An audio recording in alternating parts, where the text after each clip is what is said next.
Michel Barnier is rattled and under increasing pressure from EU member states to soften his stance on fishing rights, a Brexit strategist has claimed.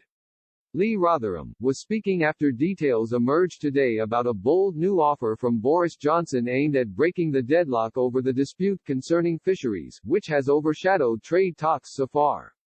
And Mr. Rotherham, who recently suggested EU leaders might be ready to sideline Mr. Barnier in favor of bilateral talks, suggested the move was motivated by a willingness on the part of Mr. Johnson to find a workable solution irrespective of the EU chief negotiator's input. Mr. Rotherham, who is known as Dr. Brexit and who was the director of special projects at Boat Leave, said, "My sense is that there has been a shift in recent days over how the EU is treating all this." Boris Johnson's October 15 deadline was always very sensible. It has forced the EU to take their loaded gun of the December 31 deadline off the table.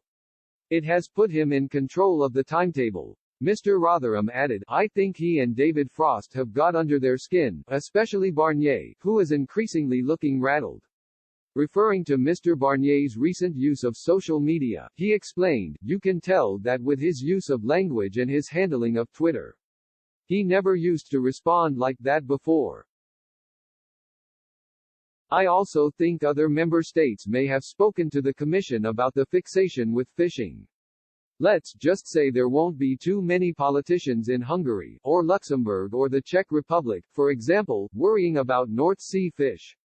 So they could be forgiven for wondering why this should be such a big treaty stumbling block for them." Taking back control over British waters is a key tenet of Brexit, but European fishermen, particularly French vessels, are implacably opposed to anything which would reduce their access to UK waters. British negotiators are therefore proposing a 3-year transition period, giving EU ships ample opportunity to get used to the new status quo. In accordance with the plan, access to foreign ships would be phased down, in order to allow coastal communities to adapt. Mr. Rotherham added, "By being so reasonable, the UK is doing the EU a favour and it removes any reason for EU fishermen to object."